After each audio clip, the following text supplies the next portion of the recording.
Hello guys, this is your friend and we are back with a new fanfic. Which is what if Naruto was nearly killed by Sasuke and got harem with Kaguya, Sakura and Yoruichi, part 1. And if you enjoy this fanfic then please press the like button and subscribe to my channel for more fanfic like this. And now let's start the fanfic. Valley of the End. Sasuke. Sasuke, why are you doing this? Said Naruto as he looked at Sasuke with a look of betrayal and pure anger. Naruto had just been struck with Chidori to his chest, but he still had just about enough energy to speak as he could feel his leaf. He was starting to fade away. Sasuke, still in his stage 2 curse seal, looked down on Naruto with a smirk as he replied. You all of people will never know anything, Naruto. Just look at you. From the day you were born, all you ever dreamed about was becoming Hokage. Why? To gain affection and respect you will never be worthy of. You grew up in fear of everybody because they hated you so badly, and you could do anything about it but try to change their minds about you. Your entire existence will amount to nothing, because your purpose on this earth is not worthy in. Why amount of space? You are a waste, Naruto.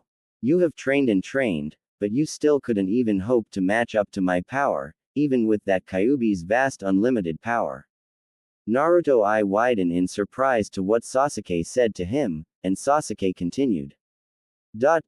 Yes, I know about you being a Jinchuriki. I was told by the civilian council that you possess the 9 tails, and they didn't want you to have it in the first place.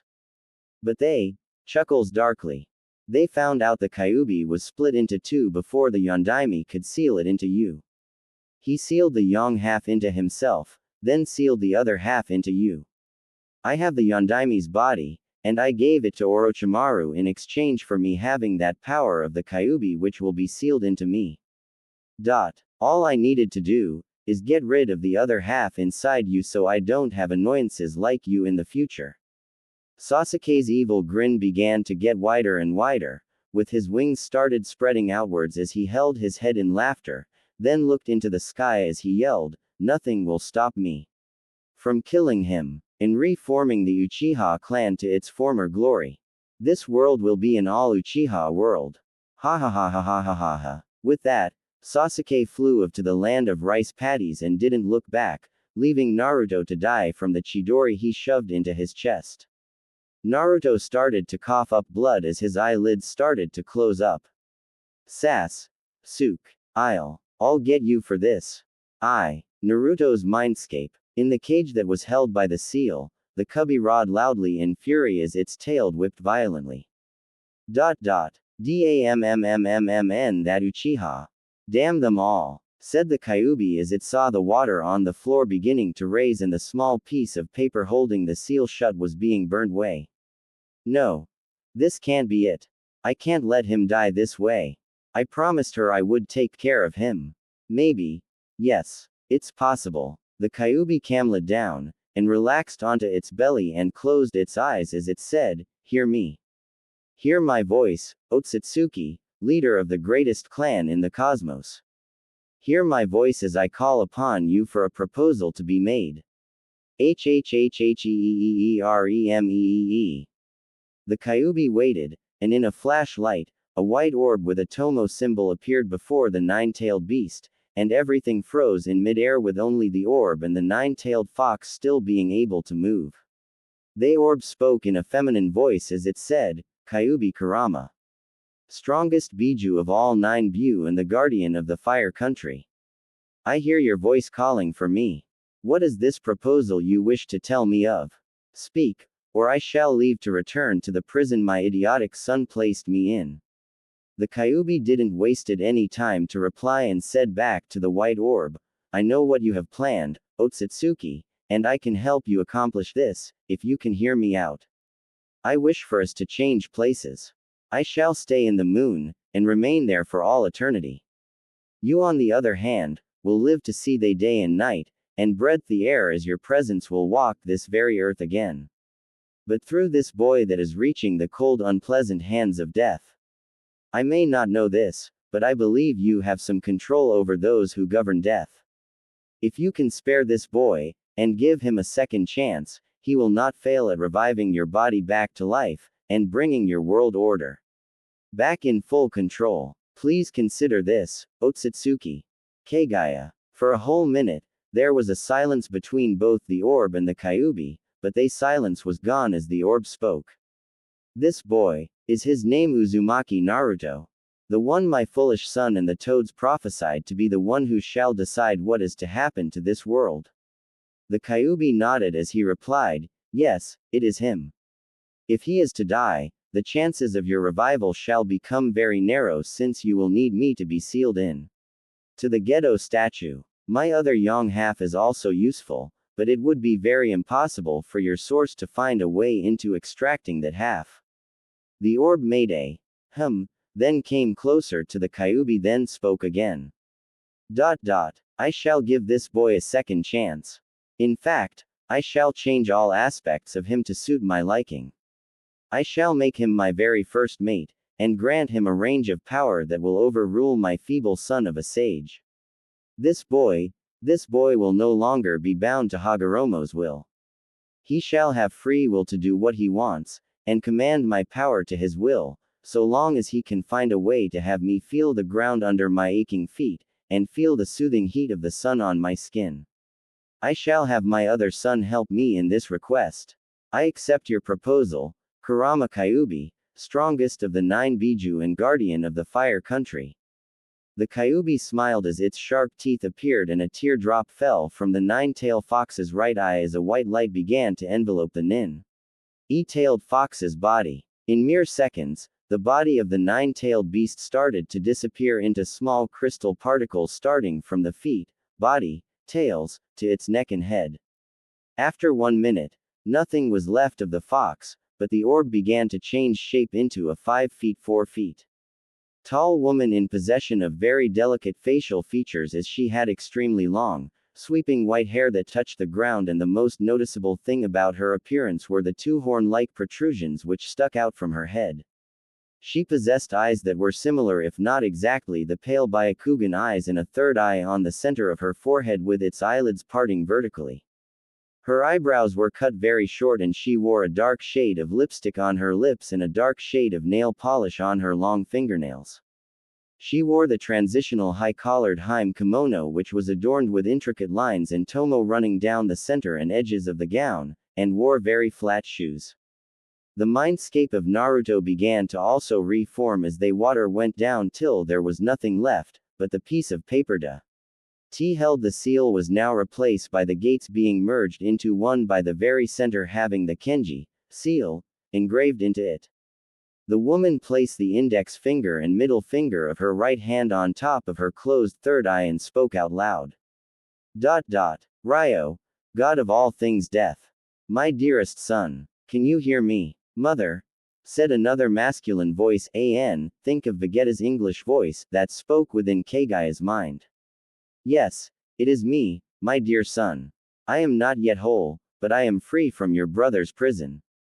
Mother, it has been so long since I spoke to you. How can I be of service to the woman who gave me all the power I willed today? Ryo, my dear son, I am sealed inside my chosen mate and husband. I have recently made a deal with one of your brother's creations to be sealed inside his child of prophecy, and now, my mate is slowly losing his life, and will most likely appear in one of your dimensions. What I need from you is to set this boy free, and strip him of his lifespan to give him immortality. I also need you to create a carbon copy of the special forces that protect heaven and the rest of this world. I have other requests, but I shall make happen them on my own. Can you do this for me, my dearest son? Said Kaguya. After 2 minutes of silence, the voice spoke again as it said, I could never deny any request you make, mother.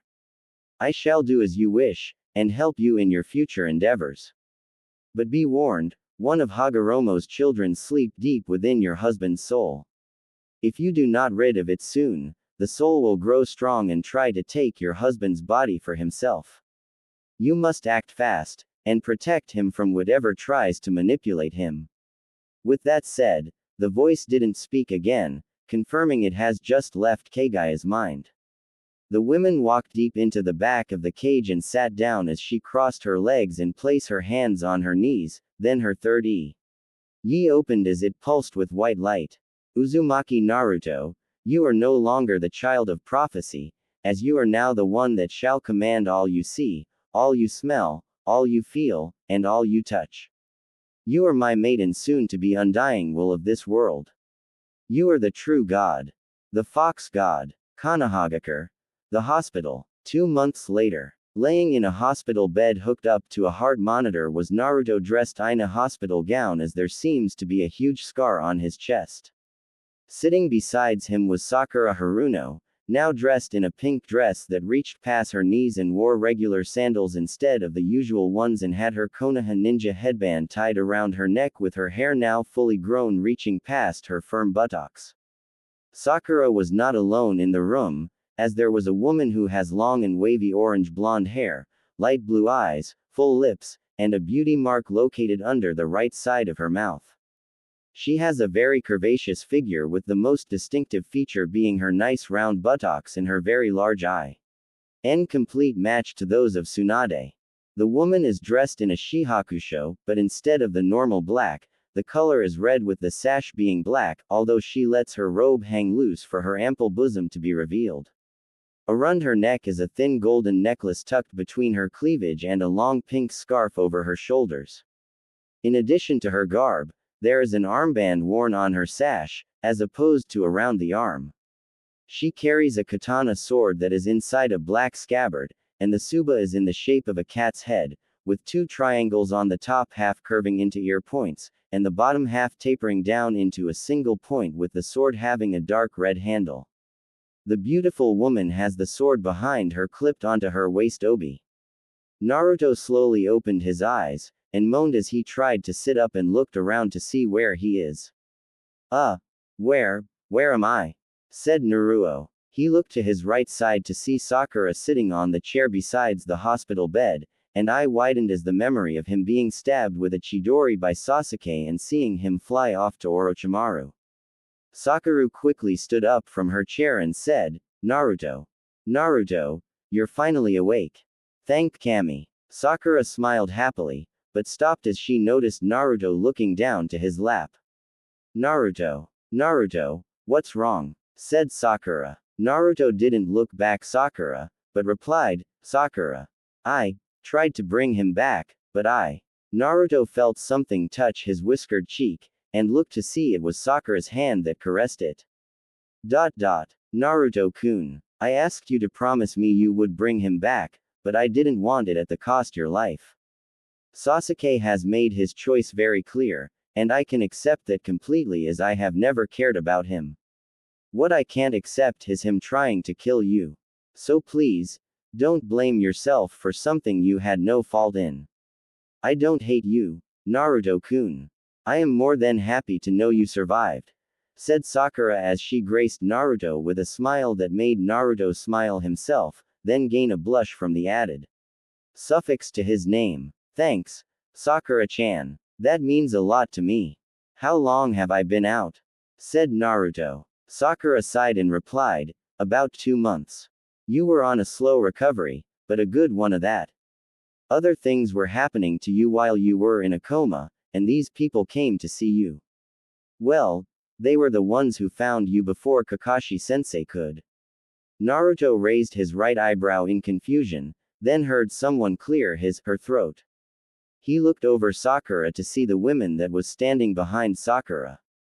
The woman spoke. Good afternoon, Naruto-sama. My name is Rangaku Matsumoto, lieutenant of the 10th squad of the 13 protection squads under your command, and I am here as your personal guard to ensure no enemies are to enter this very room and commit any crime of trying to harm you.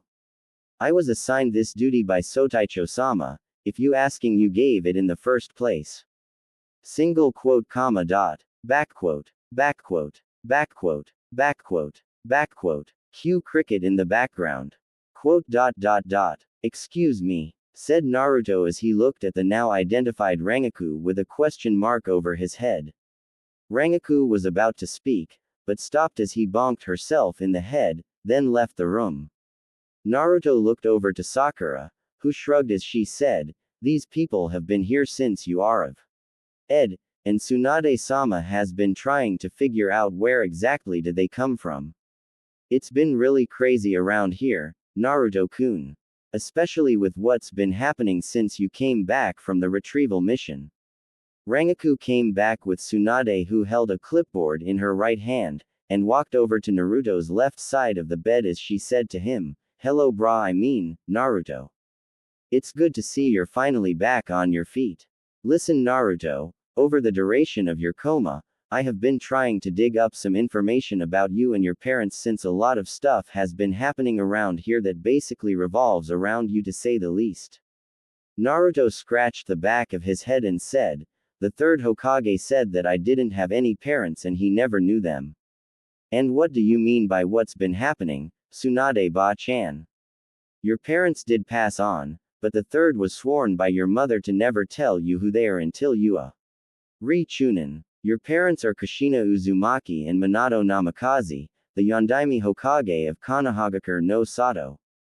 Naruto eye widened at that information, and further clenched the sheets of his hospital bed as he could see so many memories passing through his very ocean blue eyes in high speeds. Meanwhile that was happening, Tsunade continued to speak. "As what's been happening to you? Well, sight the seal that once held the Kyuubi, reshaped into a high complex seal Jiraiya couldn't even decipher or understand to give a description on what's doing to you and what's inside. The nine-tailed fox that you once had is now gone. I had Inoichi check what was inside the seal, but he didn't sense any of the nine tails chakra anymore, but sensed an even greater chakra source more powerful than the Kyuubi's. He found a woman inside of you who calls herself Kaguya Otsutsuki, and explained everything that was happening to you. According to what she said, the Kyuubi made a deal with her for you to live, in exchange for him to be size and rubs forehead with left hand. Sealed into the moon, which is Kaguya's former prison. That woman agreed and changed places with the Kyuubi as she is now inside of you. Naruto, in just 2 months, you gained a range of abilities with a whole new dujutsu that had us all wondering what exactly has she been trying to do to you. I had everything about you examined, and I was able to come to a conclusion that you hold nearly all the known Kekkei Genkei and Tota along with a lot of elemental ninjutsu and genjutsu, and knowledge of a lot of techniques. I can't exactly name them all, but Naruto, for what it's worth, that woman is someone nobody even believe existed. She didn't exactly tell us who or what she is, but Jiraiya has been asking the Toad summons on who she could really be. Jiraiya hasn't returned, but I'm hoping it's something good and not bad." Naruto sat there in silence as he tried to take in all the information that he kept on seeing before his very eyes, and didn't mention word to anyone in the room.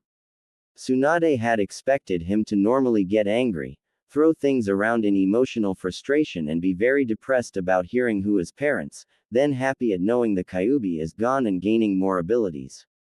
But instead, he just sits there as if he already knew everything she just told him. Inoichi was right. There seems to be a change in his personality and overall character.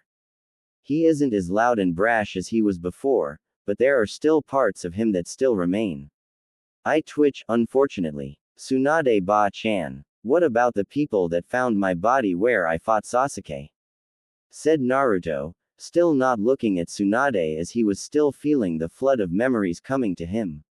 Tsunade snapped out of her stupor and answered, "These people are actually created by, well, you apparently." From what Kaguya said, these people are, sighs loudly Naruto, I wish I could explain, but it would just give me one mean headache like it did when Rangaku-san over here explained to me and the council and elders, which I don't want to be repeat of. These people are like your summons. I don't where they came from, but all I know is that you are well in control of them. Tsunade-san is right, Naruto-sama, said Rangaku, you created us all to serve and protect you, along with you family and your people. We are currently stationed just at the land of the wind, as we are all awaiting for your presence and order. I was sent to rescue you from the battle you had with Uchiha Sasuke, and ensure that you survive all injuries you have from the battle. I would have tried to pursue Uchiha Sasuke and bring him to justice over his attempt at killing you and defecting from the Leaf Village as a genin ninja of Konohagakure no Sato, but my captain specifically ordered me not to divert from the mission and stay with you at all time until you are awake fr. Your coma. Naruto's expression remained stoic for a whole minute, then back to his goofy smile as he looked over to Tsunade and said, "Thanks for healing me, Tsunade-ba-chan. When exactly can I be released from the hospital? I really wanna see the pervy sage when he comes back for some more training so I can fight those Akatsuki guys." Tsunade looked Naruto confused at his sudden change of character, with Tsunade narrowing her eyelids in suspicion as she thought to herself. He knows something and his acting as if nothing didn't happen to him. He doesn't want to tell me what it is. Maybe he'll tell me on his own time. You'll be out today, Naruto. Come one, Sakura. There is. Actually, can Sakura stay for bit? I kinda need to talk to her, Tsunade-ba-chan, said Naruto.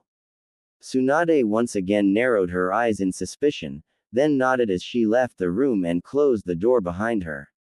Naruto-kun, I wanna say something to you too, but what do you want say to me? Said Sakura as she looked at Naruto, who looked back with a serious expression and replied. Sakura-chan, a lot of things are gonna happen around here in Konoha and the elemental nations. And one of them is me leaving Konoha. I can't tell you why I am gonna go yet, but just now that I'm doing this for the good of the Leaf Village, and to protect you and everyone else here. When Tsunade-ba-chan was talking me too, I started seeing a lot things and remembering some memories that I did. Know about. I need to leave soon, and I need you to come with me, Sakura-chan. I won't leave you here because I can't stand being without you, and I don't want to hurt you in a sense of what Sasuke did to do. I know you have so much to care for here, and your life is here too, but I.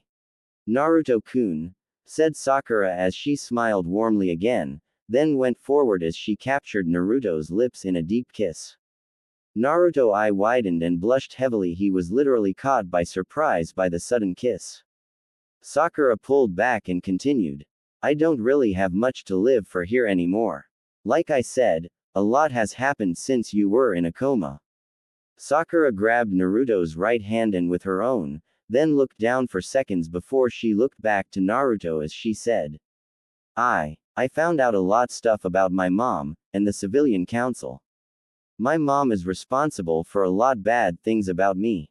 My lifestyle, what I have done, my bad choices, and how I treated you back when we were kids after the first day you and I became friends. The civilian council were actually planning on having me, Ino, Tenten, Hinata, Yakumo Kurama, even other children be given as slaves to Sasuke for nothing but eating a whole Uchiha clan for them to take control of. Of course, Sasuke didn't know about this, and he wasn't supposed to know until he was finally old enough to be the clan head of his clan. Some of us were lucky enough not to get involved in their idiot ploy as they left those kids alone, but me and Ino, we weren't so much lucky as them. My mom placed some sort of seal on me that replaced my personality, my characteristics, and memories with what I used to be. She even had me raped to be prepared for Sasuke to impregnate me. She also had Sasuke's sperm injected into me a month before Sasuke defected. Rangaku-san saw the seal, and showed it to Tsunade-sama, who got it removed with Jiraiya-sama's help, then investigated on what exactly the civilian council had to do with it. About 2 weeks later, the civilian council was arrested and executed for a lot crimes they all committed, even before Sasuke was born. It turns out that they were involved with Orochimaru in getting the third Hokage killed, and selling the bodies of dead Hyuga main branch members, Uchiha Men and W. Omen along with the first, second and fourth Hokage's bodies to him. Not to mention they also tried to take all the assets you were supposed to inherit from you parents, and the countless assassination attempts on you. Sakura took deep breath, then exhaled as she continued to talk. When I found about all of this, I abandoned the Haruno surname, and burned down the house my mom and dad lived in. I got rid of all the things they have ever bought me, and aborted the child I was carrying. Since then, I stayed at your apartment, then sometimes sleep here right next to you. Ino's dad wanted to adopted me, but I told him I didn't need a family anymore. All I really wanted now was to be with you. Sakura smiled sadly as tears began to stream down her face, and continued to speak again with sobbing in between. I'm so sorry for how I have treated you, Naruto-kun. All the times I bullied you, hit you for no reason and called you those god AWE full names and things. I'm so sorry for constantly rejecting you, and making you feel so horrible about yourself when there was absolutely nothing wrong with you at all. I'm sorry for all the pain I have ever brought upon you, and I wish I could take it all back. Naruto-kun, please forgive me. I promise that I will always be by your side and support you on everything you do, even if it's wrong. I'll do anything you want me to do, Naruto-kun. I'll go wherever you go. I don't have anything left to live for, and you're the only thing I really care about now. So, if you wanna leave Konoha, then I'll go with you. I'll do anything for you. Naruto-kun. Rangaku smiled sadly as she looked at Sakura and Naruto, who cupped Sakura cheeks and wiped her tears away. Naruto kissed Sakura on her gorgeous forehead, then looked into her jade green eyes as he said, Sakura-chan, you have nothing to apologize for.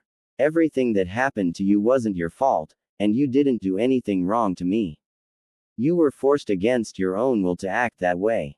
All the stuff you did back when we were still kids wasn't you at all, and I knew from the very day after we met that something was wrong with you because of how you started talking to me and treating me, but I didn't give up on what we had.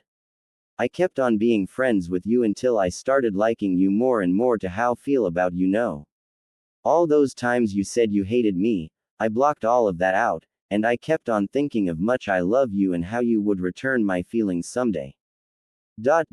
And now, I couldn't be any more happier that you truly do care about me and only me just as I do for you. Sakura-chan, I love you, and I always will love you, no matter what happens to you and me. Sakura smiled happily and hugged Naruto and him right on the lips, with Naruto kissing back as he licked on Sakura's lips asking for entrance into her mouth. Sakura gladly opened her mouth for Naruto's tongue to explore, and moan as Naruto easily dominated her mouth as he tasted every inch of her mouth. After a few seconds, the both of them parted away from the kiss in need for air, but Sakura smiled as her cheeks began to match the color of her long beautiful hair. Naruto also smiled, but got serious as he looked at Rangaku with a serious expression. Rangaku saw this, and cleared her throat and said, I await for your orders, Naruto-sama. Naruto got off the bed from the left side, then walked up to Rangaku as he said to her, I need you to go back to Saraite and tell the Sotaicho to have Kenpachi Zaraki come here to Konohagakure no Sato and destroy my father's mansion and have all his assets go up in flames. Also, tell the Sotaicho to stage a massive invasion so that I can make my escape. The Sotaicho can follow through with this 2 days from now, and be sure to deliver the message that I will be heading for the Rain Village, and have Byakuya assassinate the missing shinobi swordsman of the mist, Kisame Hoshikage. You may leave now, Matsumoto-chan, and be safe, okay? Hi, Naruto-sama. Take care, said Rangaku as she disappeared without making a noise. Naruto walked up to Sakura, and cupped her cheeks as he said, for now, I need to act natural, but you can tell Tsunade Ba-chan on the last day of what is going to happen. You can go now, Sakura-chan. Sakura nodded and kissed Naruto one last time before she exited the room with a skip to her step. Naruto went over to the mirror just opposite the side of the bed, then closed his eyes as he thought to himself. I know you're there. Can I talk to you? You don't need to ask, my dear husband. Just speak and I'll answer. Naruto opened his eyes to reveal they have changed from their usual ocean blue, to pure crystal white with 3 small black rings with 3 tomos in each ring, and in the center of those eyes, is a gold visible pupil. Konohagakure no Sato. It was 10:34 a.m. in the morning, and Naruto has just been released from the hospital as he was still wearing his normal wit orange and blue jumpsuit with the necklace Tsunade had given him, and his leaf headband tied around his forehead. Here we find our blonde hero casually walking by the busy streets of Konoha in search of a weapons shop. Even though he didn't pay too much attention to what people were saying, he could hear the villagers and business owners whispering about him. Hey look. Yeah, that's him. Can you believe he is the Yondaime's son? I didn't believe it at first, but now that I look at him, he does look like the Yondaime in comparison. Oh Kami. We need to make him happy and hopefully forgive us about all those things we did to him. Quote, I think the 5th Hokage is lying to make us leave him alone for what he did to Sasuke-sama. It's his fault why he left in the first place. Hey, don't say that. Remember what happened to the civilian council when the 5th Hokage found out they were doing things for the Uchiha? Quote, Naruto finally reached his destination, and walked in to see the store clerk greet him. Ah, Naruto-san. Good to see you again. I was wondering when you come in again. Naruto graced the elderly man with a smile as he replied, Ooh, I was actually saving up for something. Sorry for not visiting for so long. Ah, it's water under the bridge, don't worry about it. So, what do you need? Asked the store clerk as he exited the counter and walked up to Naruto. Naruto looked around for a moment, then said, I'm looking for one of those big storage scrolls that can fit cloths, food, water and probably some another huge storage scroll if possible, and maybe store 1,000 explosion tags inside with some kunai tagged with those explosion seals, then a couple of weapons like a normal katana blade and some shuriken. The store clerk walked into one of the aisles of the store, then came back carrying a large red scroll and he said to Naruto, You're lucky I found this. That Tenten girl came by and bought 3 of them, and there was only this one left. The store clerk dropped the scroll on the ground, making stand up straight. The scroll is actually packed with about 900 kunai with explosion seals tagged onto them. There is 40 more small storage scrolls, some chakra paper, 782 shuriken and 3 blunt katana swords, and another storage SC roll you can use for all your necessities. This whole package costs about 56,000 ryo, said the clerk. Naruto took out a small green scroll from his pocket and handed it to the store clerk and said, There you go. The scroll has about 60,000 ryo inside. You can keep the change. The store clerk took the scroll and smiled at Naruto. Well, make sure you use it wisely. Also, Naruto, since you know who your parents are, I have been meaning to tell you that your mother owns about 33% shares in this weapons op franchise. I don't have the papers with me, but you can get them at the Village of Artisans, sorry if I misspelled it, said the store clerk. Naruto picked up the scroll and grabbed it by the belt tied from its top and bottom part, and placed it over his shoulder making I hang on his back. Thank you, sir. I'll make sure I get them, and thanks for everything, said Naruto as he walked out the store. Just as he was about to turn and leave, he bumps into someone, and looks to see it was none other than Kiba who had Akamaru on his shoulder, dressed in his normal attire carrying white market plastic bags. Well, if it isn't the star of the show. Took you long enough to get out of there, said Kiba with Akamaru barking in agreement.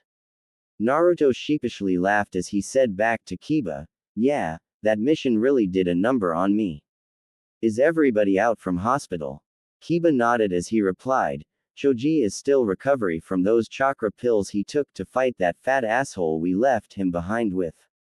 Shikamaru wasn't that injured since he only had the fingers of his right hand broken, and me. I was in for about 2 weeks. That proves nothing can take down an alpha like me, Naruto, said Kiba with a smirk with Akamaru barking twice. Naruto eye-rolled as he said, Whatever, Kiba. I'll see you around. I gotta go somewhere. Naruto. My mom wants to see you. I don't what it's about, but it's probably about your parents since my mom was practically friends with your mom, said Kiba, making Naruto turn back and looked at Kiba as he said, you knew who my mom was. Quote. Not until now. My mom has a lot of pictures of your mom and herself, but she never told me who she was, said Kiba.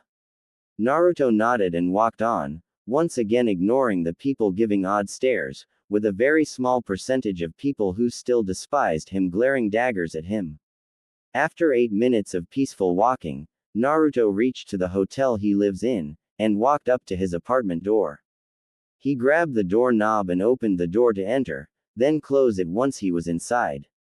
Naruto walked into the kitchen to see Sakura washing some dishes dressed in nothing but one of Naruto's t-shirts that was just long enough to reach past her butt, with no shoes showing her clean feet with black toenails, and her hair was looking frisky as if she had just woke up.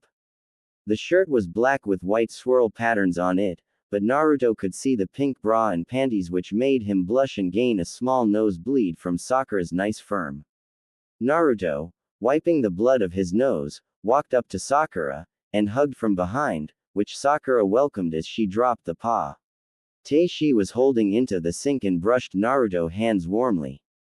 Morning, Sakura-chan, said Naruto as he kissed Sakura on the cheeks, and Sakura turned her head to capture Naruto's lips in a kiss, then say to him. Morning to you too, Naruto-kun. I'm still making some pork ramen for you, but you can wait in the bedroom for me. There's some things I wanna ask you before we leave tomorrow. Naruto kissed her one last time, then walked into the bedroom as he took off the scroll and placed it on the side of the wall. Not 5 minutes later, Sakura walked into the bedroom with a tray that had a bowl of pork ramen, chopsticks, and a glass of water. She sat beside Naruto and handed him the tray.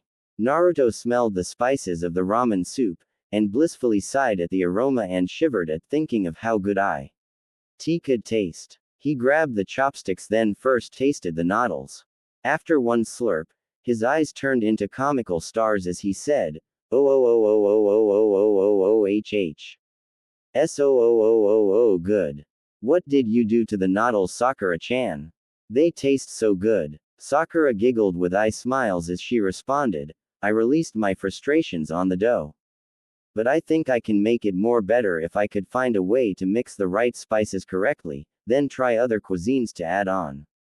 Maybe I could add some chicken drumsticks. But it's just a thought. If you're asking where did I learn to make ramen, I was taking lessons from Ayame-san during your coma. Hinata waned in on the lessons, but never turned up for them. Quote. Naruto didn't waste any time, and kept on eating, and tried to speak, chewing, have to make some chewing and slurping every morning. After 4 minutes, he was finally done with the bowl of ramen, and placed it on the tray as he drank up the cup of water finished, then said to Sakura, you're lucky my metabolism is really high. Otherwise, I could end up looking Choji's dad in the future. Sakura giggled at Naruto's joke and wiped his mouth clean of the soup on his chin with a napkin, and took the tray to the kitchen. Naruto sighed to himself as he took the large scroll and he opened it to unseal a large white storage scroll as he started to store some of the contents in the red storage scroll into the white storage scroll. Sakura walked back into the room and sat beside Naruto, and said, so Naruto, did you talk that Kaguya woman inside you? Naruto nodded in agreement. Did you find out who she really is? Well, to answer your question, do you remember those stories the Sandame used to tell us back in the Academy? Why, when we were still kids? Yeah, I do. You mean the ones about the man who created ninjutsu? Yeah, those ones. Well, history might have been right, and wrong at the same time. That man's name is Hagoromo Otsutsuki, also known as the Sage of the Six Paths.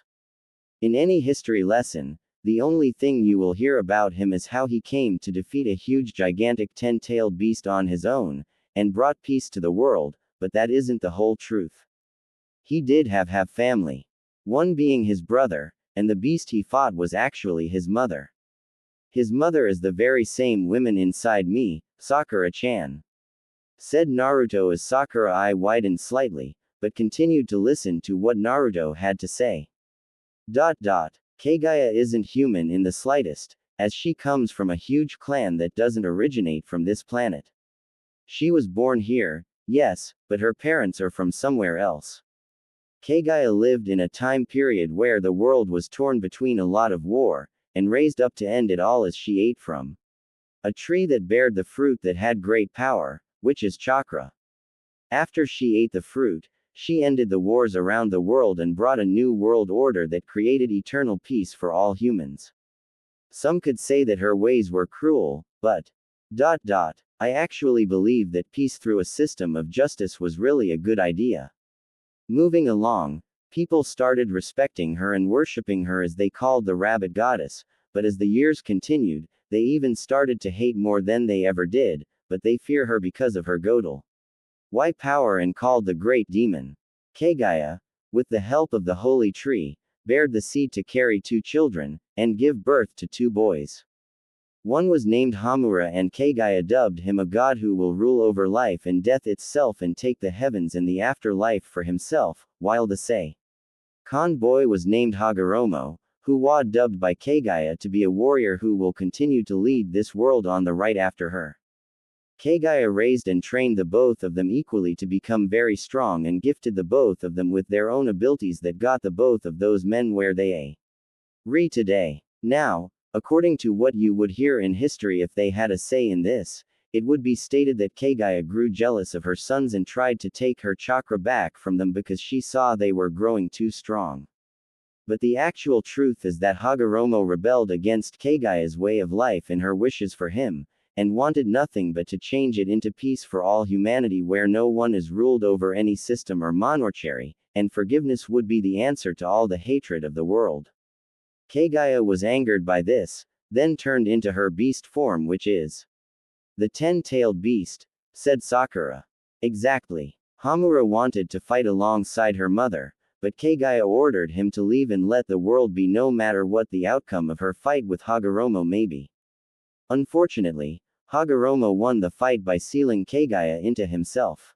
Before Hagoromo passed on, he decided to split Kaguya into 9 pieces and gave each of this 9 pieces names and named them the 9 Biju. After that was done, he used a technique called the Chibaku Tensai, which is a jutsu that takes up parts of the earth and form into one big rock and sealed Kaguya into that very same result of that jutsu which humanity now calls the moon. Sakura gasped in awe. She said to Naruto, was the sage of the 6 paths that powerful, Naruto-kun? Meh, said Naruto with a shrug, I wouldn't say that. The sage only used the 6 paths of the Renegan, Senjutsu, 3 or 4 taijutsu attacks that only stopped Kaguya-chan momentarily, then his Saint's strategy was to seal Kaguya within himself. Sakura sweat dropped as she said, Naruto-kun. You talk as if you could do better than him, when even I know that it would take a while to master all the things he did, even with Kaguya on your side.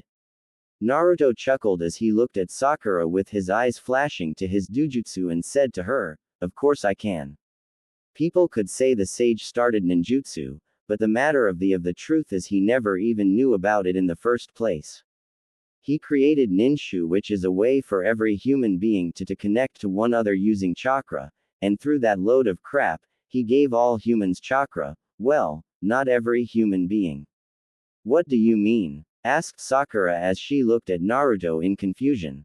What Hagoromo doesn't know is that before Hamura left, he made a very huge barrier around his continent and separated it from the rest of the world's continents, stopping Hagoromo from actually using his ninshu on everyone.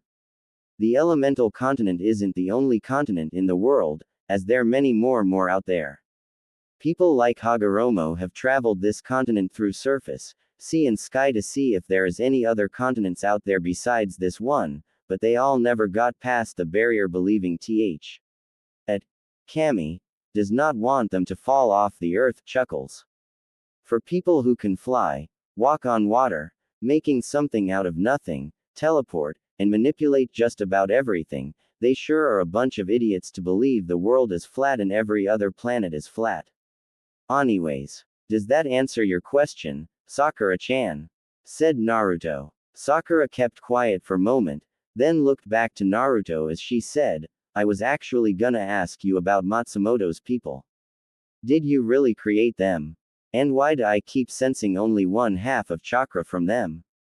Naruto was done doing what he was doing with the two scrolls as he placed them on the ground, and relaxed onto the bed and placed his hands behind his back as he said, it's a long explanation, but sure. I can answer that, Sakura-chan.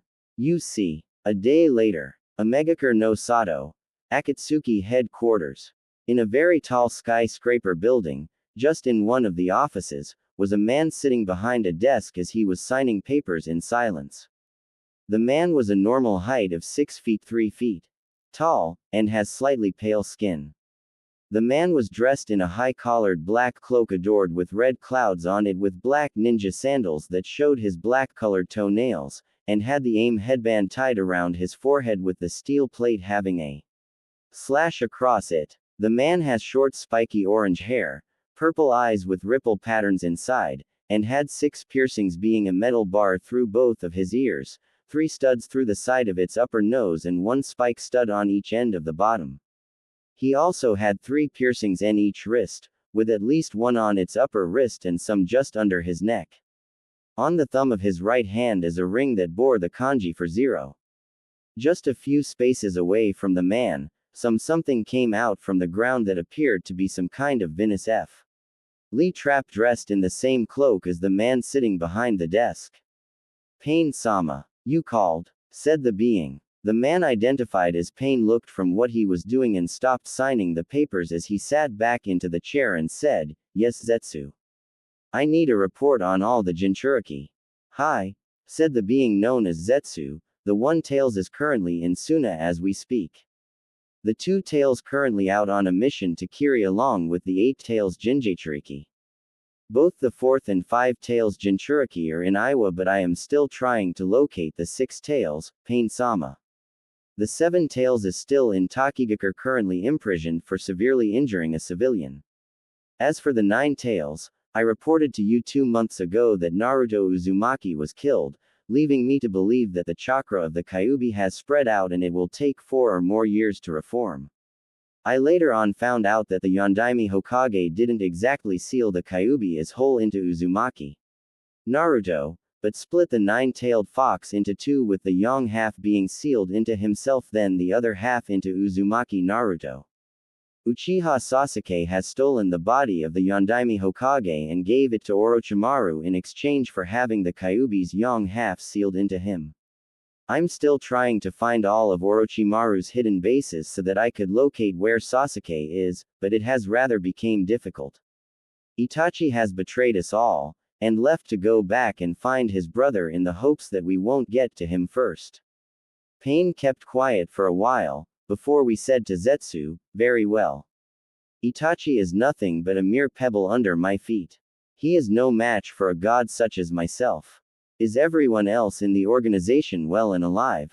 Quote, not so, Pain-sama, said Zetsu, I found Kisame Hoshikage's dead body just north of Kirigakure's gates, and from the looks of it, he was killed through a barrage of Senbon. Whoever the killer is, left a trail of gray tree leaves. I took the ring before Kisami's body was collected by the Kiri-nin.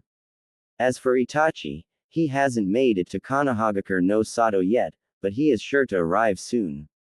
Very well, said Pain as he stood from his chair and walked over to his cabinet and took out a box full of rings.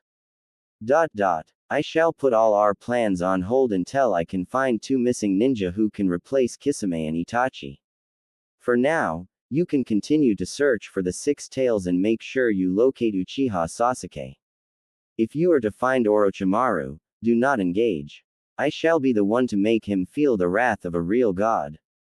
Southern parts of Aim. Deep with the forests just near Aim, a certain blue-haired woman was sitting on rock talking to a bright light that was in a humanoid shape. No wait, Yahiko. I have said all that I could say to you, Konan-chan. I cannot tell you what path to take now, but I can only hope that you choose the correct one this time. Goodbye, Konan-chan. Single quote. The humanoid light vanished from Conan's sight, leaving her alone in the woods as she looked down into her knees and covered her face with both hands as she wept silently. From behind her, a humanoid figure hidden in the shadows spoke to her in a dark masculine voice. You asked me to show the soul of your dead friend, and you wanted to hear the truth from him. Now you shall decide what is to happen, Conan of Aim. Will you continue to follow your fallen comrade in his insane dream of the world's destruction and be betrayed as you will be discarded and Sidelen? Ed. Or will you pledge your allegiance to the one true God, and work to revive the greatest world order that ever existed since the beginning of time? The decision is entirely up to you, Conan of Aim. All you have to do is submit to him, and sign that contract. As I have told you, you shall not be mistreated nor shall you feel the pain of being left out, alone and pushed aside like you have been all along since the passing of both your comrades. He will change your life, along with the lives of those who live here in the Rain Village.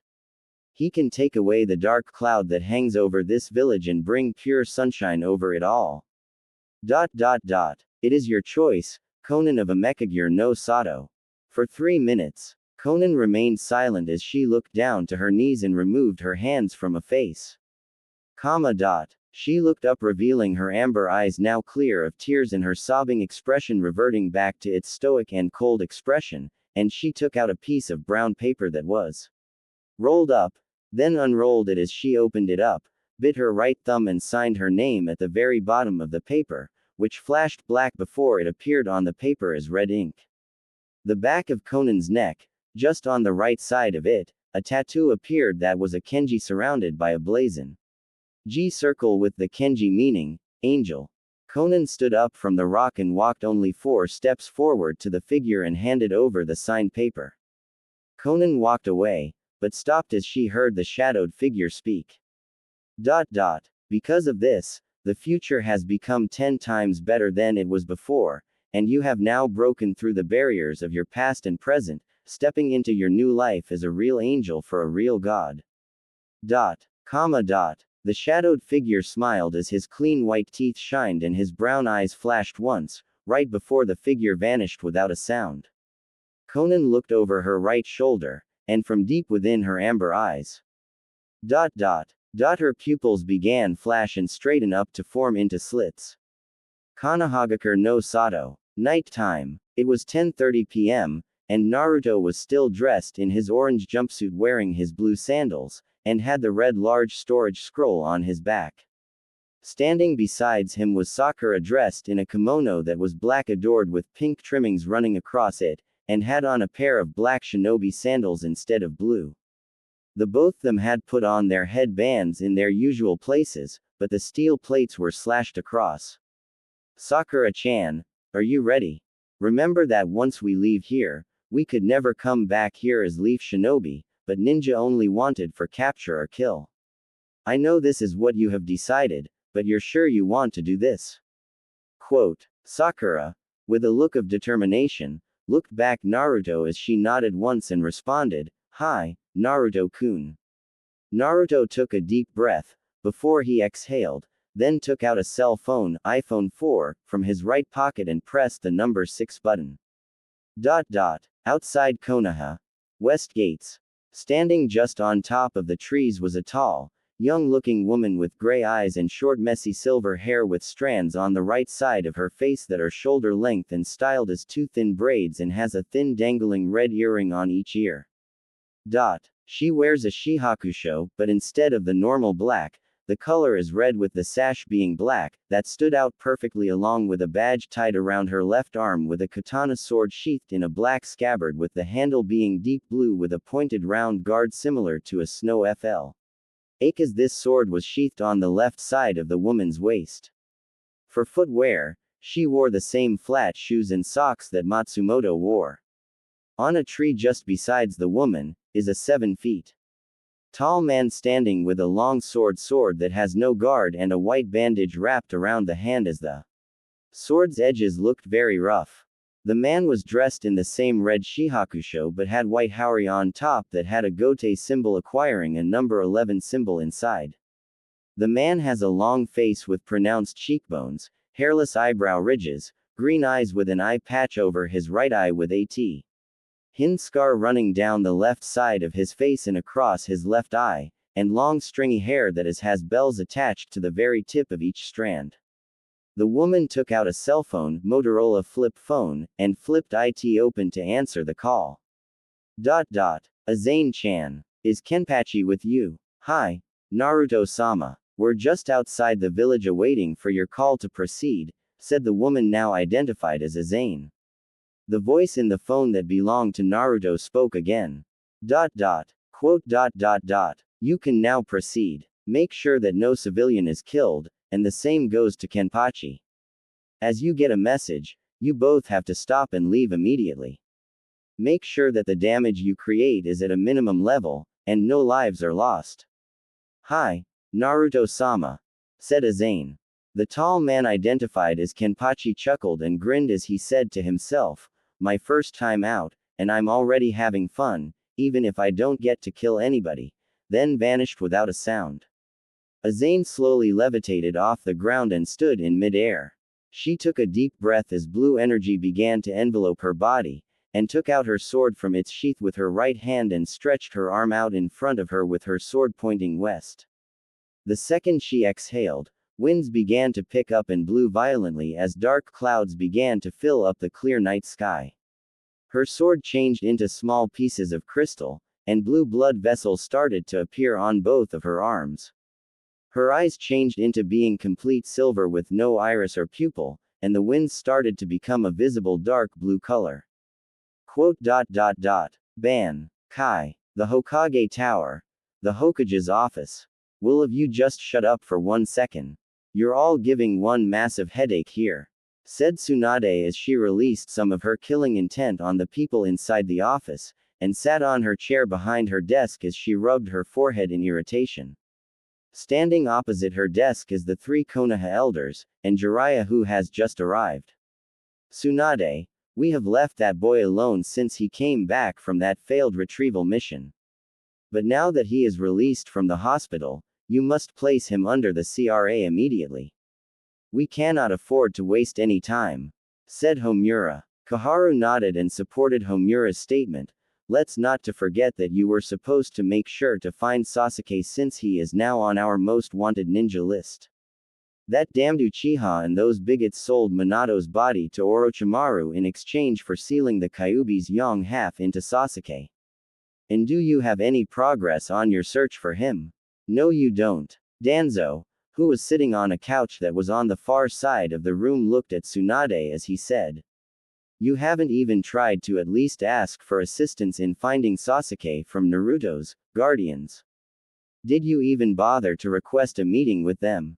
Tsunade, I have some really bad news you need to hear right now. It's about. Shut up. Can you feel that? Said Tsunade as she straightened up, and sensed some sword energy coming from the sky. She stood up and looked over to the office's window to see some sort of humanoid figure covered in golden energy coming down fast from the sky.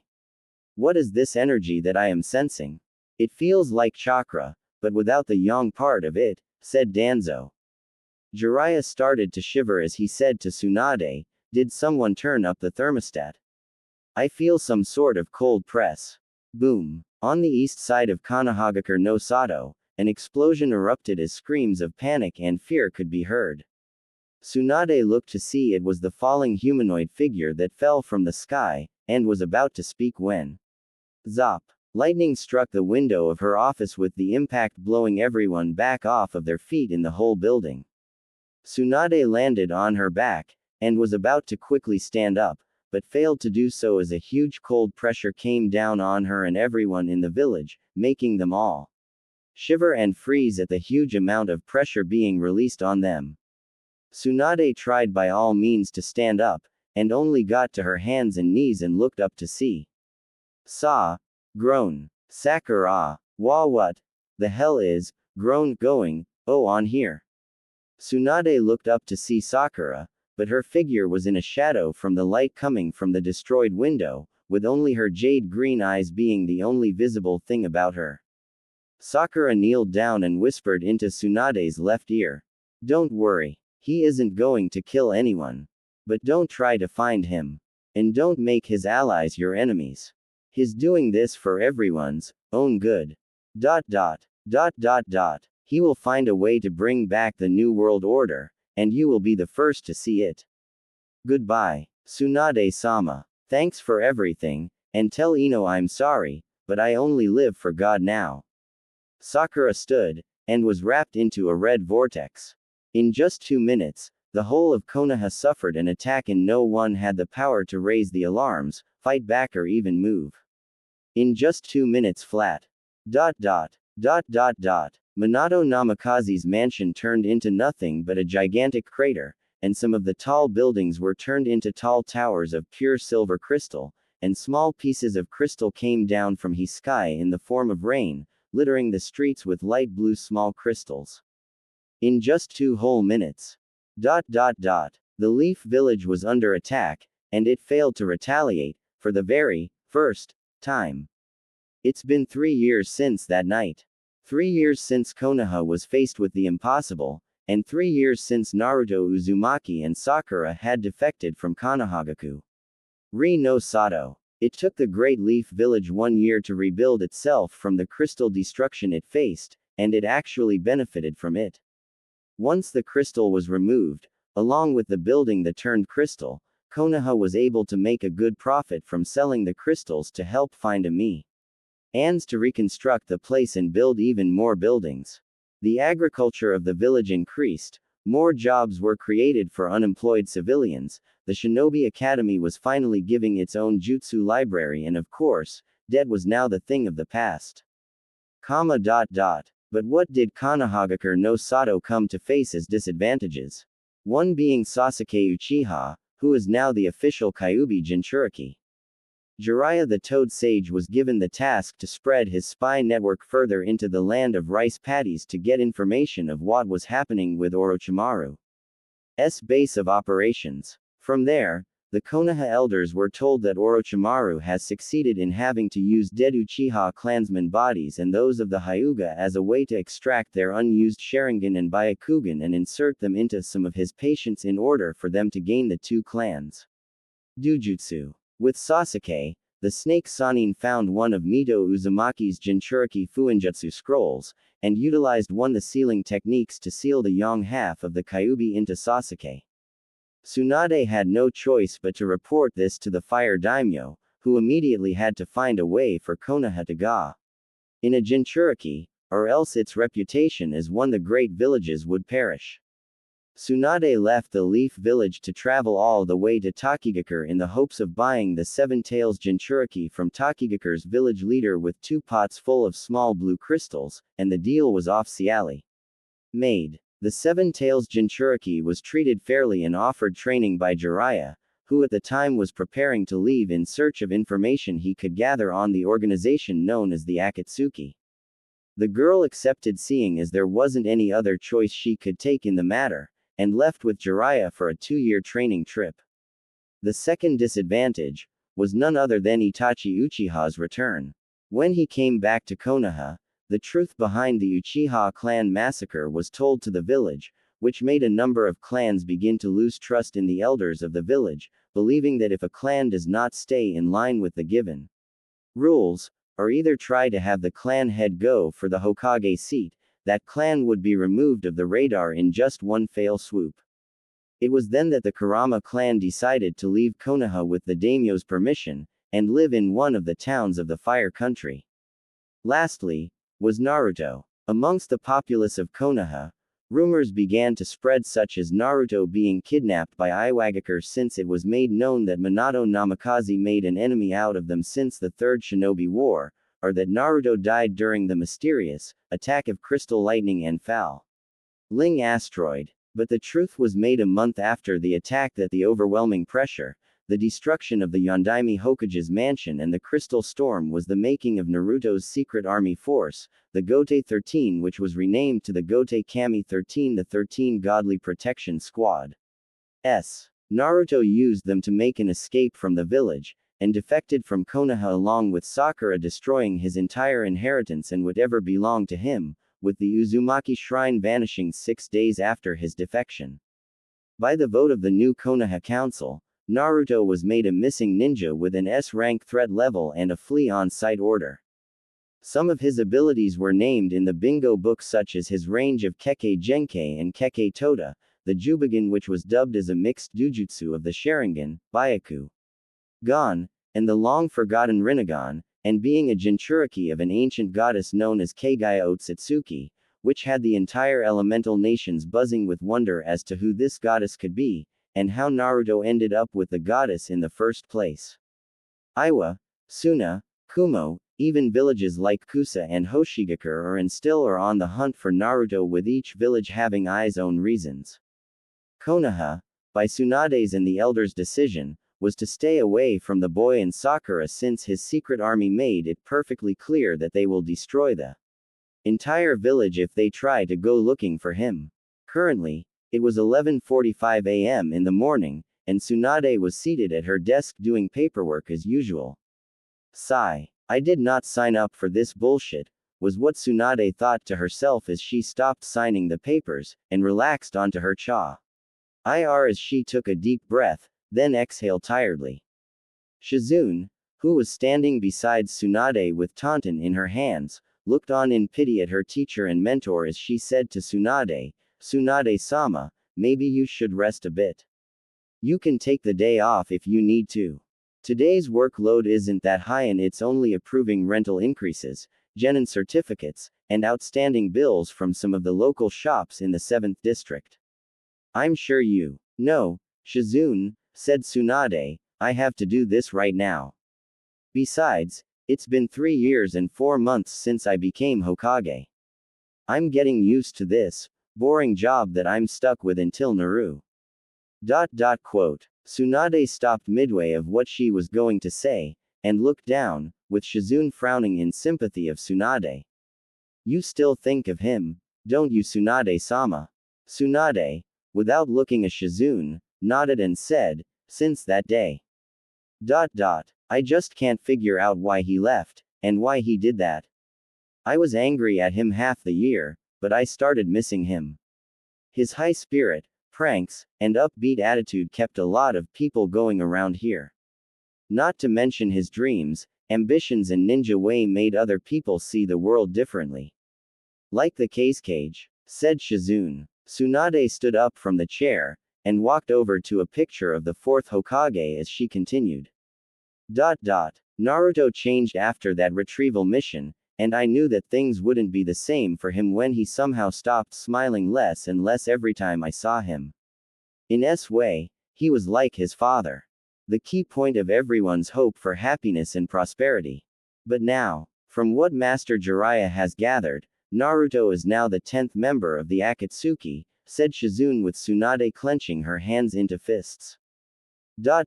Sometimes I tell myself it's that Kaguya woman influencing him into doing all these things that aren't him in any way I personally know him, but since he left, his ninja record has started to make me think that he was gonna end up this way somehow from all the things he experienced as a child." Quote. Tsunade-sama, are you saying Naruto has went insane? Yes, no. Sigh, I don't know, Shizune. I wish I knew what's going through his mind right now, and I wish I knew before he left, said Tsunade as she went back to her chair and sat down. Before she could say anything, a knock was heard from the door, and Tsunade mentioned the person to enter. The door opened to reveal Itachi Uchiha, the current clan head of the Uchiha clan and the reinstated elite Junin of Konoha. Itachi is dressed in the standard black Anbu pants with a black Uchiha t-shirt and a blue Junin vest on top with blue shinobi sandals, as he now wears a new blue Konoha headband replacing his old one. Good morning, Itachi. Are you here to beg me again to have another retrieval mission for that idiot brother of yours? Or are you here for mission instead? Said Tsunade as she looked at Itachi with a tired expression on her face. Itachi sat down on the chair in front of Tsunade's desk, and gave Tsunade a stoic expression as he said, "Good morning, Hokage-sama. Shizune-san. I'm actually here to give you some information on the Akatsuki's next move." Tsunade straightened up immediately from what Itachi said, and got into cage mode as she crossed her fingers together and said, "Go on." When I joined the Akatsuki, I was told that the organization would be doing mercenary missions for a while to raise funds in order to get the organization up and running. I was then told of the plan of capturing the Jinchuriki and how it was going to be done. Everyone will be paired into two groups and will be given the choice of choosing which Jinchuriku to capture. I don't know everyone's choices, but I do know that the one Tails was chosen by Deidara of Iwa and Sarori of the Red Sand. Me and Akiri Nuke Nin named Kisame took up the choice of capturing Naruto, and Kisame made Fusan the second choice since nobody else wanted her. Last time I spoke to the leader of the organization. The plan of capturing the Jinchuriki would start this year, but I don't know on which day and month. Tsunade hemmed as she sat back into the chair, then said, "Thanks for telling me, Itachi. That will actually help Gaara prepare for those to when they show up. But Itachi, you do know of what your brother did to Naruto before he ran off to Orochimaru, right? If you do, then you should know by now that Naruto will do everything in his power to find Sasuke, and he won't stop at nothing to get to him and, God knows what, to your brother once he gets his hands on him. Because of the threat that this village faced from his powerful army, we sorta never get in his way, so trying to help you is actually suicidal in this case.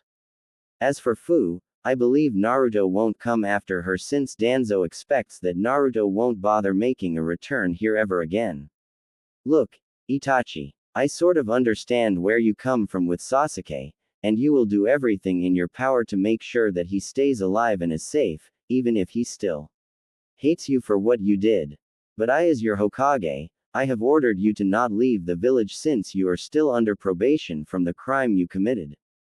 Yuki didn't flinch from Tsunade's gaze as he responded, "I understand, Hokage-sama. My little brother has always been my only concern, and I promised our parents that I will take care of him, regardless of whatever happens to him. I will find way to protect him, but as I asked you before, once his location is discovered, I will be the one leading that retrieval mission, probation or not." There was a moment of silence in the room as Tsunade sighed and relaxed back into the chair as she drank her green tea. His silence was gone when she said to Itachi, "Fine. Jiraiya is here to drop off Fu from the training trip, he'll probably go back to his spy network to find out anything on Sasuke's last or current whereabouts. Is that all you have for me, Itachi?" "Hi, Hokage-sama. That is all. I'll take my leave and return back to the compound," said Itachi as he stood from his seat and walked to the door. Before he could leave, Tsunade spoke to him, "Itachi, do me a favor and don't try to go looking for Naruto. I know about the relationship you had with his mother, but Naruto is now out of our hands and is completely untouchable. I wish I could get out of here and look for him to get answers as to why he left in the first place and why is his doing all of this, but his army made it clear that Naruto wants nothing to do with Konoha, and if any ninja from this village tries to find him or pick a fight with him, this village will suffer worse than it did before." For a minute, Itachi said nothing, then said to Tsunade, "Hi, Hokage-sama. I am ninja of the leaf, and it is my sole duty as a ninja of Konoha to protect the people of this village and put my personal priorities second. But let me ask you this, what will you do if Naruto kills one of Konoha's ninja like Kurenai, Inoichi, Asuma, or perhaps your apprentice Ino Yamanaka, and Shizune-san? Will you still continue to obey the oath you put this village under?" Seeing as he didn't get an answer, Itachi left the office and closed the doors behind him. Somewhere else, in a place that looked like a desert with rocks, mountains and desolate trees, here finds Sakura, who is now 5 feet 2 inches tall, dressed in a black cloak with red clouds on it with pink GHT pants being visible from her ankles along with a pair of pink shinobi sandals with white socks on her feet. Her scratched leaf headband was tied around her forehead and wore a small gold necklace with a gold swirl hanging from it. On the index finger of her right hand is a black ring that has the kanji for 8 on it, and on the pinky finger of her left hand was platinum ring with a diamond-encrusted Uzumaki swirl in it. Her facial features haven't changed save for the studs on both of her ears and a tattoo that is a circle S surrounding a kanji that meant queen. All in all, Sakura looked much more older and beautiful as she is now older than she was before. Standing in front of Sakura stood a tall, slender, and dark-skinned woman who is dressed in a black backless sleeveless undershirt, a white overshirt with two pure PLE straps on each shoulder, a large beige sash around her waist and white stretch pants with a pair of lightweight black shoes. The woman's right hand has a scorpion tattoo with red lightning running across it, and on the back of her neck is a kanji that means Shunshin with a strange gote symbol on it. For her figure, the woman is completely fit with her bubble but standing out very well, and her DD cup being noticeable from her overshirt. The woman has a heart-shaped face with lips adorned with brown lip gloss, golden eyes, and long purple hair kept in a ponytail. This woman is none other than Yoruichi Shihoin, member of the Omnitsukido Forces, Kido Corp, and lieutenant of the Gote Kami 13 Second Squad. Yoruichi smiled to Sakura as she spoke. Alright, Sakura-chan. Me and the girls have been training you for the past actual 2 years in Hakuda, Taijutsu, sensory techniques, Bakuda, Genjutsu, and using the advanced version of Tsunade's chakra fists into your own chakra armor. Now it is time to see if all the training has paid off. We're gonna be doing a range of tests, starting from Hakuda mixed with speed. For this test, you will have to block all my attacks and continue to catch up to my speed. This test will go on for about 20 seconds. Are you ready, Sakura-chan? Sakura took a deep breath, then exhaled as she answered Yoruichi, "Hi. Yoruichi-sensei." Yoruichi's smile turned into a smirk, and vanished from sight. Sakura narrowed her jade-green eyes, then in instant, Sakura bent forward to dodge a straight kick to the back of her head from Yoruichi, and Sakura vanished, only to reappear behind Yoruichi doing a roundhouse kick that was avoided as Yoruichi vanished. Sakura quickly on her feet and blocked the right hook from Yoruichi who appeared in front of her just as Sakura formed her arms in an X position in front of her face. Yoruichi vanished again, and reappeared on Sakura's left side using the elbow of her right hand to hit Sakura right in the hip. Sakura saw this coming and vanished, making Yoruichi's eye widen, but quickly jump away from the mean right fist that was aimed at her chest by Sakura who appeared in front of her. The two women continued to vanish and reappear all of the sky trying to get a hit on each other, with both of them failing to do so as the other would see the attack coming, and dodge, block and avoid. Yoruichi vanished from where they were, and reappeared on the ground as she said to Sakura. It looks like you pass, Sakura-chan. But now, it's time for the second test which is taijutsu and using your chakra armor technique against my. Yoruichi placed her hands on her hips, and in an instant, her body got encased with a white flame-like energy. Quote. Shunko. This time, we don't use shunpo. We go at it with average speed and full force attacks. Remember that these tests are meant to see if you have mastered what we have taught you, and not for determining your strength. Are you ready, Sakura-chan? Sakura closed her eyes and placed her hands in a prayer position. In just 2 seconds, blue chakra began to spark around her body and gained a bluish glow, and she opened her eyes as she responded, "Hi. Yoruichi-sama." Yoruichi ran up to Sakura in Junin speeds, and threw a right fist to Sakura who blocked it with the forearm of her right hand, gaining a red mark from the burning hit of Yoruichi's shunko. Yoruichi threw left punch to Sakura who caught it with her right hand not feeling the burn, and Yoruichi pulled it back to do a roundhouse kick to Sakura's right side, who blocked it with her right arms, pushing her back, but stopping to halt. Sakura immediately saw Yoruichi coming and caught Yoruichi's left foot before it could land a hit on the right side of her face. Yoruichi, seeing an opening, tried to hit Sakura's midsection with a palm strike bending over slightly, but the hit was caught by Sakura, who released Yoruichi's left foot. Yoruichi did a back flip and got to her feet, but jumped away immediately as Sakura came down flying with a right punch, causing a huge crater with an explosion as dust began to accumulate. Yoruichi looked to see if Sakura was in the crater as the dust began to subside, and saw that she was gone. Yoruichi looked everywhere for Sakura, but eye widened as she could feel the ground beneath her start to shake, and jumped back to see Sakura punching her way out the ground. With no time to waste, Yoruichi got back on the offense with Sakura blocking all of her hits, with her palms starting to get red from the hits of the Shunko punches being blocked and stopped. After 2 minutes, Yoruichi blocked one of Sakura's left punches with her bare left hand and said, "That's enough. You pass with flying colors. But you still need to learn on how much chakra you put into your strikes, as I noticed earlier that you use too much chakra in striking your enemy where you are only supposed to dislocate and not kill." Yoruichi took 10 steps back, and stood still with her hands by her side. Here is another test, which is sensing your ally amongst your many enemies and seeing through an illusion or genjutsu technique. This test will help to see if your accuracy has improved or not. What I want you to do now is close your eyes for me, and focus on my spiritual presence. Sakura nodded and closed her eyes. After 5 seconds, she heard Yoruichi's voice again, but only this time, she could hear it inside her mind. Single quote comma dot. Now, open your eyes. Sakura opened her eyes to see an estimate 35 Yoruichis standing in front of her, with all of them having their hands on the hips.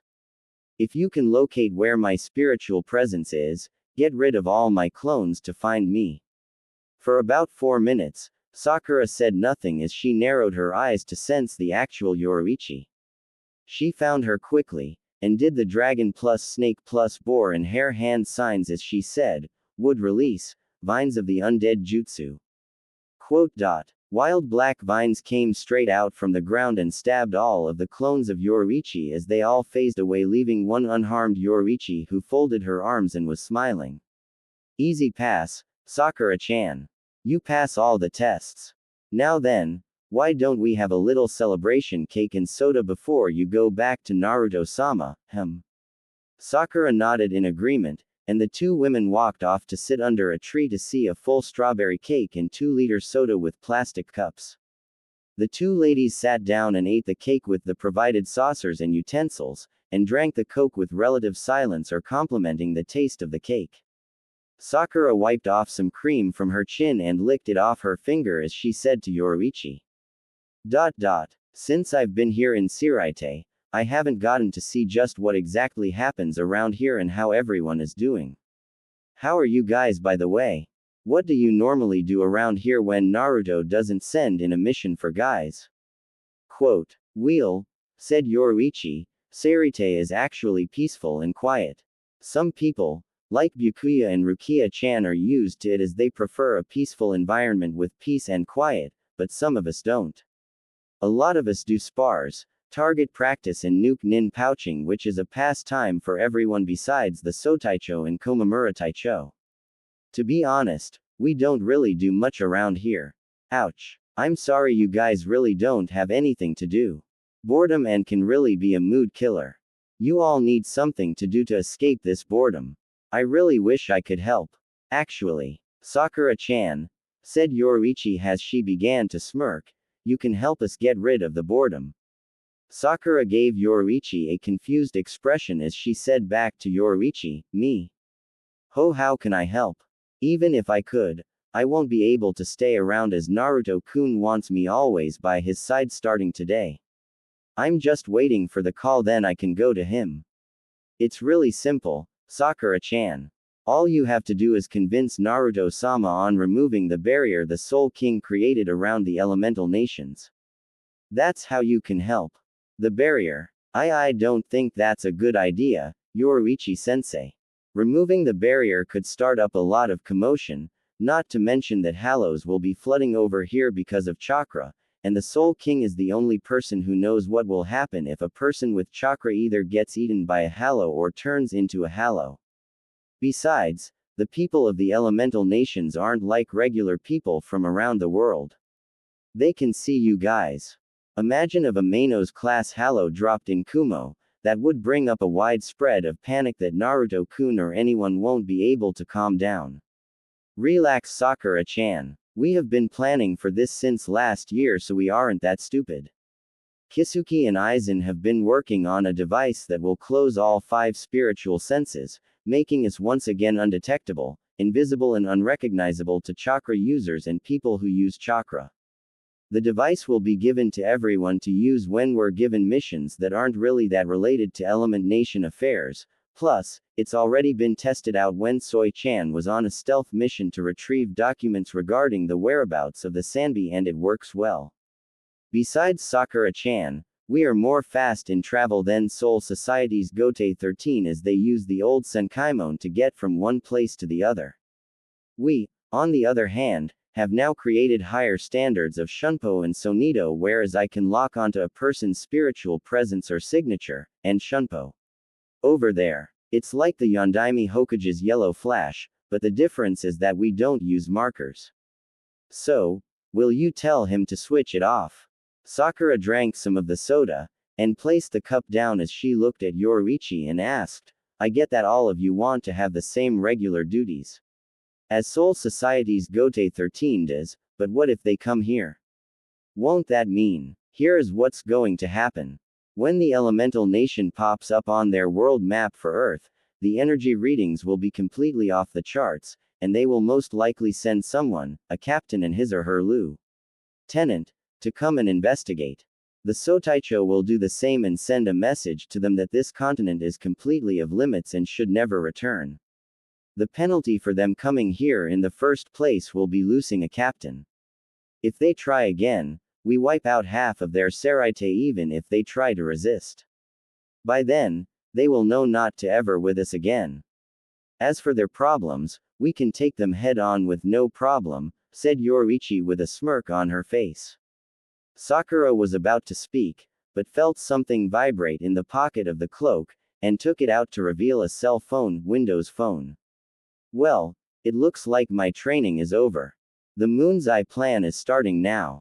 Look, Yoruichi-sensei, I will try and ask him to pull the barrier down, and I'll give him the same reason you gave me on why you all want the barrier gone. He might do it, and at the same time he will most likely come here to try and confirm why you all want it gone. Good enough. Yoruichi nodded and said to Sakura, before you leave, taps lips with left index finger. Sakura sighed, but got closer to Yoruichi's face and captured her lips in a hot as she caressed the dark-skinned woman's cheeks, who moaned into the kiss as she parted from it with a little saliva between them. Sakura stood up and said to Yoruichi, you are such a sucker for my Yoruichi-sensei, and I'm not even that good at kissing. What can I say? Said Yoruichi as crossed her legs and smiled. Sakura, I'm a natural subby to my master's wives. Sakura giggled and I smiled at Yoruichi's statement, and sunk into the ground fast, leaving no trail of her ever being there. Konohagakure no Sato. Outside the west gate. In the forest that was near the west gate of the Leaf Village, here we find Jiraiya the Toad Sage dressed in his usual attire. Still carrying the large scroll on his back. Besides him was slender, petite, androgynous, dark tan-skinned girl dressed in blue shinobi sandals, fishnet shorts with a short apron skirt over it, white midriff shirt with fishnet armor underneath, long with white armlets, and a blue Konoha headband tied around her right arm. The girl appears to have a heart-shaped face with brown lipstick on her lips and a little bit of makeup on her cheeks, orange pupilless eyes and short spiky mint green hair. This girl is Fu, current Seven Tails Jinchuriki of Konoha and Genin. Well, here we are. Finally back from the training trip. Are you ready to get into the swing of being a leaf shinobi, Fu? Said Jiraiya as he grinned at the girl, who eye-rolled as she responded, it's not like I can say no, SSU. Jiraiya's shoulders slumped and gave Fu an expression of a wrinkly old woman as he said to her, 2 years. 2 years and 5 months and you still won't give me just a smile. What can I do to get a reaction out of you? Quote. Gee, let me think, said Fu as she got into a thinking pose, then looked at Jiraiya with a stoic expression as she said, throw yourself off a cliff. Maybe, just maybe, I'll even dance. Jiraiya chuckled loudly as she said, ha. Fat chance. For I am Jiraiya of the Sannin. And I bow to no women. But you will smash you head into a wall 100 times to see Tsunade-sama's tits SSU, said Fu with a sweat drop, making Jiraiya eye twitch with his grin looking like it was on the verge of cracking. Jiraiya and Fu finally reached the gates and showed their ids to the gates who let them through. Fu looked around the village and saw Tsunade's face now on the monument next to Minato Namikaze's face and said, "She finally got that done, huh? She looks super awesome SSU. Being the cage of this village brings a lot of respect and dignity. And when you step down, your legacy will be remembered by those who will come after you. That monument is a great piece of history to Konoha, and one of its most precious treasures," said Jiraiya as He smiled and looked at Fu. "How about we grab some food and a drink before we go to Tsunade? We have been traveling without anything to eat since we left the grass village." Fu nodded in agreement, and the both of them got into a bar as they both sat down and ordered some dango and one bottle of sake. Jiraiya, I never asked this before, but now would be a good time to ask you since we're back in Konoha. Sure. What do you want to know, my first female student? Is it how do I get my fresh handsome looks? How do I think of my great and charming pickup lines? Or how? What's your relationship with Naruto Uzumaki? Jiraiya's slightly eye widened for a second, then sighed as he looked at Fu and said, "What brought that up, Fu?" Quote, "I remember the first time I came here. The one name that I kept on hearing was Naruto's name all the time. Then I heard his father is the Yondaime Hokage Minato Namikaze, who is one of your very first students. I was actually suspecting that you do have something with his son since you trained the father," said Fu. "Well, Fu, you're right about me having a relationship with Naruto. Before he was born, his parents made me and Tsunade his godparents." Tsunade wasn't around to hear this, but I eventually told her after she became Hokage. On the night Minato and Kushina died sealing the Kyuubi into Naruto, I swore to them both that I would take care of their son, and protect him from any harm that came his way. Unfortunately, I wasn't always there for Naruto when he grew up, and even when I was, I only saved him from the constant mob attacks he got as a kid. I was visiting the village every after 3 months to report to the Sandaime of what I could gather on the Akatsuki, so spending time with him as I was opposed to was just impossible. When I finally got some time with him, I taught him how to summon, then his father's best jutsu, which is the Rasengan. In just a short while, I really became close to him. But then, everything changed when he came back from that Sasuke Uchiha retrieval mission. Naruto came back with so many changes that confused me deeply. I wasn't around when he woke up, but Tsunade told to me that Naruto's personality had shifted, and he seemed to stop being the always grin at ever why thing idiot that he usually was. That didn't worry me much, but made me believe that he finally has decided to let go of his former teammate Sasuke Uchiha, and focus on himself, but I was wrong. Naruto used his special forces to defect from the village with Sakura. That tore up a lot of people in this village. Ever since that day, Tsunade hasn't drank a single drop of sake and stopped gambling for a while. Naruto's friends were heartbroken, especially Hiyashi's daughter Hinata Hyuga. One of the Chunin from the Shinobi Academy stopped teaching, and retired early from his ninja duties. Fu eye widened as she said, "Wow, he must be really special to have that effect on people." Jiraiya tiredly chuckled and responded, "The irony of it all is that he always was special. But now, he's more invincible than special. Naruto came to me 6 months after he and Sakura defected, and told me that he never meant to harm anyone from the village, and left to protect everyone from his enemies. I didn't understand him back then, but a part of me actually trusts him for what he is doing. My relationship with Naruto is actually a relationship between shinobi and fellow shinobi, instead of the one relationship his parents hoped for. Do you sometimes wish you could go back in time and change that, Jiraiya?" said Fu as she gave the sage a solemn look. "I used to, but now I realize that maybe I just wasn't really meant to be his godfather." According to what the toads say about him now, his values in life haven't changed, but his dreams, ambitions and his destiny have changed for the better, and for the worst. Sigh. There was a relative silence between the two as they both looked at the dango. Fu took a bite, and swallowed it once it was chewed and said to Jiraiya. I never knew there were people who grew up like me in the elemental nations. Me and Naruto could have been friends if we met earlier. Sigh, you're right, Fu. I guess you're right. But now, any chance of that happening is gone, somehow. A Megakure no Sato. In a dark room that has very little light, stood 10 people all dressed in black cloaks with red clothes on them. One of the beings who has the Rinnegan spoke.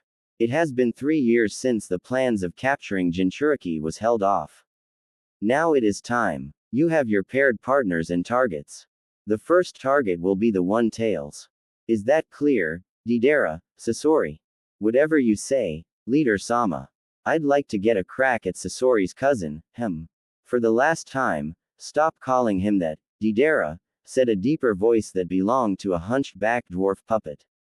Another figure, who has some sort of weapon on his back spoke. What about the 7 tails and 9 tails? I haven't heard anyone taking those targets. A short childish figure with pure crystal white eyes that have 3 small black rings with 3 tomos in each ring, and in the center of those eyes, is a gold visible pupil spoke. I could care less about any other Jinchuriki. Fu and Sasuke are my prey. Anyone who has a problem will have to deal with me. There you again, Uzumaki. Talking as if we're all enemies here. No one said they have a problem. You're the only person with problems. Shut up, Kakazu-san, said another figure that has white eyes with a little blue outlining the iris and a small black dot for pupils. Tensegan, you will insult my brother in my presence. Enough. You all have your targets. Deidara, Sasori, you will contact us as soon as you have captured the Shukaku. All the figures soon vanished, leaving no trace of them behind. Show quoted text.